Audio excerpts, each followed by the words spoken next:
Okay, 8th class. अभी तक हमने squares and square root chapter को स्टार्ट कर रखा था, जिसमें हमने जाना कि स्क्वेयर क्या होता है। तो आंसर क्या था, उसी नंबर को 2 बार मल्टीप्लाई कर दीजिए, ठीक है। और उसके बाद फिर हमने स्क्वेयर रूट के बारे में जाना था। स्क्वेयर रूट क्या होता है, एक ऐसा नंबर जो दो नंबर्स, एक ही नंबर को 2 बार मल्टीप्लाई करने से बना हो। फिर हमने 1 to 50 तक स्क्वेयर्स भी देखे थे, 1 to 25 तक तो डायरेक्ट, फिर उसके बाद फिर 30, 35, 45, 40, 45, 50 ये सब थे, ठीक है। आई होप आपने उन सबको नोट कर लिया होगा। फिर हमने एक शॉर्टकट सीखा था, जो था कि दो कॉन्जिक्यूटिव नंबर्स के बीच में हम स्क्वेयर नंबर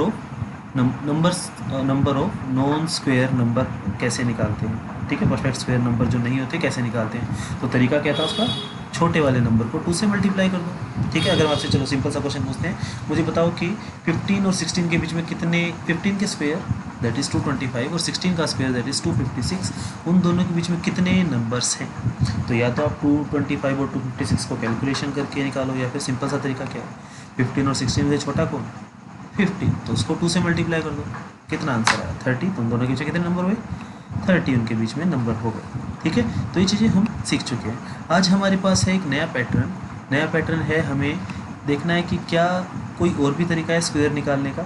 तो यस, एक तरीका हमारे पास है कि अगर हम ओड नंबर को रिपीटेड ऐड करते जाएं तो हमारे पास एक स्क्वायर नंबर आ जाता है, ठीक है। जैसे अगर मैं 1 एक ही बार लिखे तो 1 का स्क्वायर हो जाएगा। अगर मैं शुरू के 2 ओड नंबर लिखता हूँ दैट इज़ 1 + 3, तो 2 नंबर लिखे हैं, ठीक है। देयर आर 2 नंबर्स, तो 2 का स्क्वायर हो जाएगा। उसी तरह से अगर मैं स्टार्टिंग के 3 ओड नंबर लिखता हूँ तो 3 का स्क्वायर आ जाएगा, इन सब तीनों को ऐड करेंगे तो। उसी तरह से शुरू के 4 नंबर लिखता हूँ तो मैं 4 का स्क्वायर आ जाएगा। इसी तरह से अब सिंपल सा क्वेश्चन आपसे पूछता हूँ, मुझे बताओ कि 8 का स्क्वायर क्या होगा ओड नंबर के टर्म्स में। तो 8 का स्क्वायर क्या होगा, सोचो एक बार। ओड नंबर, शुरू के 8 ओड नंबर्स लेने हैं, यानी कि 1, 3, 5, 7, 9, 11, 13 एंड 15, ठीक है। इन सबको आप ऐड करोगे तो 8 का स्क्वायर आ जाएगा। तो ओड नंबर के सम को हम अगर निकालते हैं, जितने हमने ओड नंबर लिए वही हमारे पास उसी का स्क्वायर आ जाएगा। लेकिन ध्यान रखना है कि ओड नंबर ऐसे अपनी मर्जी से नहीं लेना, ओड नंबर 1 होना चाहिए सबसे पहला, और हमें कॉन्जिक्यूटिव नंबर लेने, लगातार नंबर, ठीक है।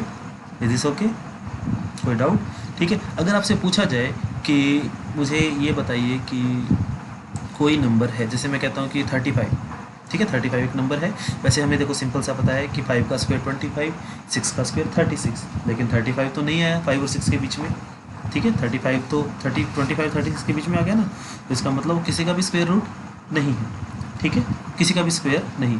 तो अब अगर आपसे पूछा जाए कि चेक करो ये नंबर स्क्वायर है या नहीं, तो या तो आप कैलकुलेशन करो, ठीक है, या फिर आप इस चीज़ को यूज़ करो जो हमने अभी बताया, कॉमन जो सेंस इसके अंदर यूज़ कर सकते हैं हम, ठीक है, कि ये 2 ऐसे ऐसे नंबर है उसके अकॉर्डिंग। या फिर आप उसको क्या करो, कौन सी, देखो हमने अभी क्या सीखा था, ओड नंबर को ऐड करेंगे तो स्क्वायर मिल जाएगा। आप ओड नंबर को माइनस करना शुरू कर दो, ठीक है, तब तक माइनस करते रहो जब तक 0 नहीं आ जाता, ठीक है। जैसे यहाँ पे एग्जांपल लिया हुआ है 25 हमें पता है 5 का स्क्वायर होता है, लेकिन चेक करते हैं, हमने पहले ओड नंबर माइनस किया 1, उसके बाद फिर हमने माइनस किया 3, जो आंसर आया, फिर जो आंसर आया उसमें से हमने 5 माइनस किया, फिर जो आंसर आया उसमें से 7 माइनस किया, फिर जो आंसर आया उसमें से 9 माइनस किया, लास्ट में 0 आंसर आ गया। अगर 0 आंसर आ गया तो इसका मतलब वो परफेक्ट स्क्वायर है। उसी तरह से अगर मैंने 35 एग्जाम्पल लिया था, इन्होंने 38 करके दिखा रखा है, तो देखिए 38 में क्या होगा, 1 से माइनस करो, फिर 3 माइनस, फिर 5, फिर 7, फिर 9, फिर 11, तो 2 आ गया। तो 2 में से 13 माइनस करोगे, 0 तो नहीं आया, तो इसका मतलब ये स्क्वायर रूट नहीं है, ठीक है। उसी तरह से क्या आप इन सबको चेक कर सकते हो, ठीक है। तो देखो ये हमें वैसे याद है 121 11 का होता है, तो ये माइनस होगा कितनी बार, शुरू के 11 ओड नंबर्स माइनस होंगे। 55 किसी का नहीं होता, 81 9 का होता है, तो ये 9 बार माइनस होकर 0 आ जाएगा। इस तरह से आप इन क्वेश्चंस को कर सकते हैं। तो ये आपका होमवर्क है, एक बार इन क्वेश्चंस को अपनी फेयर नोटबुक में जरूर करके देखिए, ठीक है, आपकी जो प्रैक्टिस नोटबुक है उसमें। इज दिस ओके, ठीक है, पता लगा, ओके। द नेक्स्ट इसमें जो है थिंग वो है the sum of consecutive natural number, इसके बारे में और जानते हैं। इस चीज़ को भी हम एक ट्रिक की तरह ही यूज़ कर सकते हैं। अगर हमें एग्ज़ाम टाइम में ये ट्रिक याद आ जाती है तो हमारा काफ़ी टाइम सेव हो जाएगा। देखो इसमें क्या है कि हमारे पास कोई भी नंबर है, ठीक है, जैसे मान लीजिए कि 3 का स्क्वायर 9 है, तो 9 को मैं sum of consecutive odd natural number में लिख सकता हूँ, ठीक है। कॉन्जिक्यूटिव लगातार 2 नंबर्स लगातार उनके सम के रूप में भी हम उसको राइट कर सकते हैं। ठीक है, आपसे कई बार पूछा जाता है कि जैसे मान लीजिए ये क्वेश्चन है मेरे पास 121, तो 121 को मैं दो कंजिक्यूटिव नेचुरल नंबर की फॉर्म में कैसे लिखूँगा? तो सिंपल सा तरीका क्या है, 121 किसका स्क्वायर होता है? 11 का। तो मैं क्या करूँगा, जो अपने पास है 11 उसका स्क्वायर करेंगे, कितना आएगा 121, उसमें से हम 1 माइनस करेंगे, कितना आया 120, और फिर उसको 2 से डिवाइड कर देंगे, तो 120 डिवाइडेड बाय 2 कितना आया 60। ठीक है, और उसी तरह से हम प्लस करेंगे और 2 से डिवाइड कर देंगे, तो 122 डिवाइडेड बाय 2, तो ये कितना आया 61। तो 60 प्लस 61 दैट इज़ 121। ठीक है, पता लगा? फिर से देखिए, मान लीजिए कि मेरे पास एग्जांपल है, मुझे बताना है कि 9 बताना है कि दो कॉन्जिक्यूटिव नंबर्स में कैसे होगा। तो 9 का स्क्वायर क्या होता है 81 होता है ना। तो क्या करें, 81 में से 1 माइनस करो 80, उसको 2 से डिवाइड करो तो 40 आया। तो 40 एंड 41 ये दो नंबर होंगे जिनका सम 81 आता है। ठीक है, तो ये क्वेश्चन कई बार पूछा जाता है कि बताओ कि जैसे 13 है, 13 का स्क्वायर आप उसको कैसे उसमें करोगे दो कॉन्जिक्यूटिव नेचुरल नंबर्स में। तो इसका आंसर क्या आएगा 168 का हाफ कितना होता है प्लस 170 का हाफ, तो 168 का हाफ होगा 84 एंड 85 उसका आंसर आ जाएगा। ठीक है, इस तरह से हम उसको निकाल सकते हैं। पता लगा?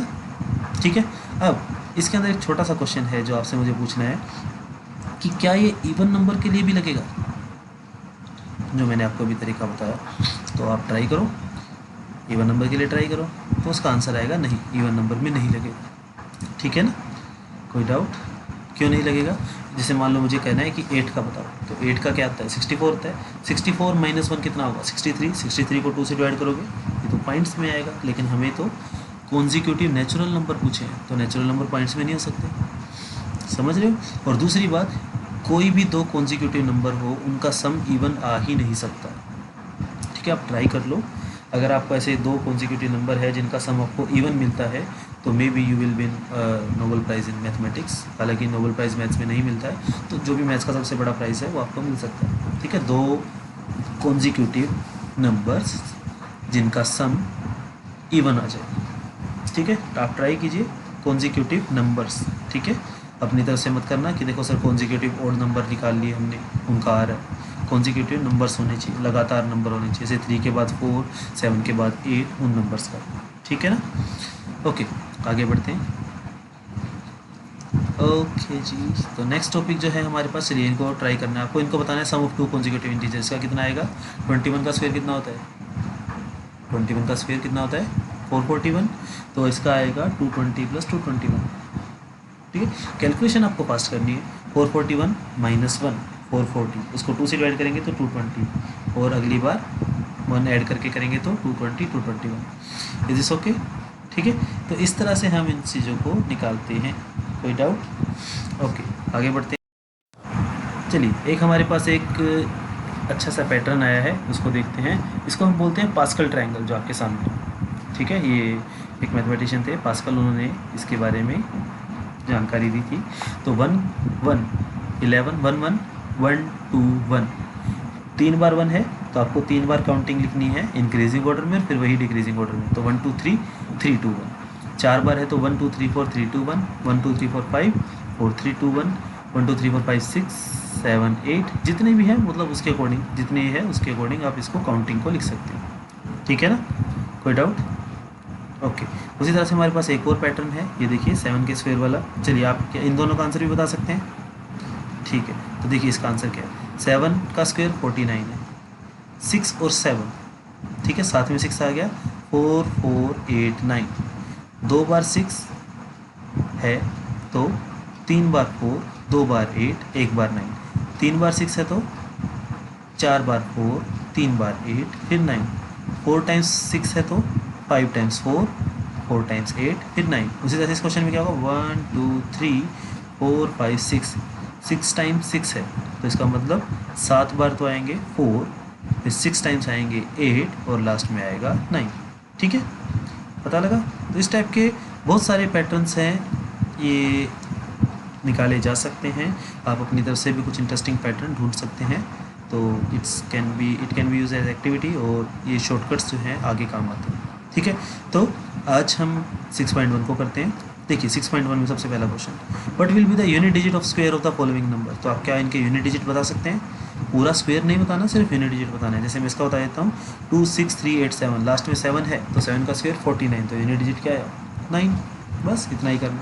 ठीक है, उसके बाद है आपको इसमें बताना है कि आप ऑब्वियसली पक्का किसके बारे में कह सकते हो कि ये परफेक्ट स्क्वायर नहीं है। तो वो नंबर क्या क्या थे, 236 नहीं था 2378, हाँ यही थे 2378। तो जिसके लास्ट में 2378 आता है वो तो पक्का परफेक्ट स्क्वायर नहीं है। ठीक है, आपको बताना है which of the following would be odd number, इसमें से किसका स्क्वायर ओड नंबर होगा। तो जिसका लास्ट नंबर ओड है वही ओड होगा। तो 1 का स्क्वायर 1 होता है तो लास्ट में 1 ही आएगा। 6 का स्क्वायर 36, लास्ट में 6 आ रहा है, 6 एक इवन नंबर है। पता लगा कैसे करना है। ठीक है, तो चलिए क्वेश्चन नंबर 4 है। उसके बाद हमारे पास एक पैटर्न है, आपको मिसिंग डिजिट इसमें लिखने हैं। पैटर्न को ऑब्जर्व करो, उसके अकॉर्डिंग आप इसको लिखो, कर सकते हैं इसको, बड़े आराम से हो जाएगा। उसी तरह से क्वेश्चन नंबर 5 में भी आपको पैटर्न के अकॉर्डिंग ही काम करना है, कर पाएंगे। ठीक है, चलिए क्वेश्चन नंबर 6 में भी एक और पैटर्न है, इसको आपको फॉलो करते हुए आपको बताना है कि क्या डिजिट्स होंगे। क्वेश्चन नंबर 7, आपको बिना ऐड किए इनका सम बताना है। तो हमें ये ओड नंबर्स दिख रहे हैं, तो इन सब का सम क्या होगा 1 2 3 4 5, तो ये 5 का स्क्वायर है, समझ गए। उसी तरह से ये बाकी सब करने हैं। ठीक है, 49 को आपको ओड नंबर्स में एक्सप्रेस करना है। तो 49 किसका होता है, 7 का होता है ना। तो 7 शुरू के 7 ओड नंबर आपको लिखने हैं। तो 1 3 5 7 9 11 13, 1 + 3 + 5 + 7 + 11 + 30, 9 + 11 + 13। ठीक है, तो इसका आंसर यहाँ तक हो जाएगा, कोई डाउट। उसी तरह से 121 भी हो जाएगा। ओके, उसके बाद है how many numbers lies between 12 and 13। तो ये हमने लास्ट वीडियो में किया था और इस वीडियो के स्टार्टिंग में भी इसके बारे में हमने बात की थी। तो इसका स्क्वायर कितना होता है 144, इसका स्क्वायर 169। तो 144 और 169 के बीच में कितने नंबर्स होंगे। तो तरीका क्या था, छोटे नंबर को 2 से मल्टीप्लाई कर दो, 24 नंबर्स होंगे। Is this okay. ठीक है, तो ये थी आपकी एक्सरसाइज 6.1 जो कि आपको अभी करनी है। ठीक है, आप इसकी प्रैक्टिस कीजिए। बहुत सारे क्वेश्चन, जितने ज़्यादा क्वेश्चन आप करेंगे वैराइटीज़ ऑफ क्वेश्चन, उतना ही आपका चैप्टर स्ट्रॉन्ग होता जाएगा। Okay, thank you.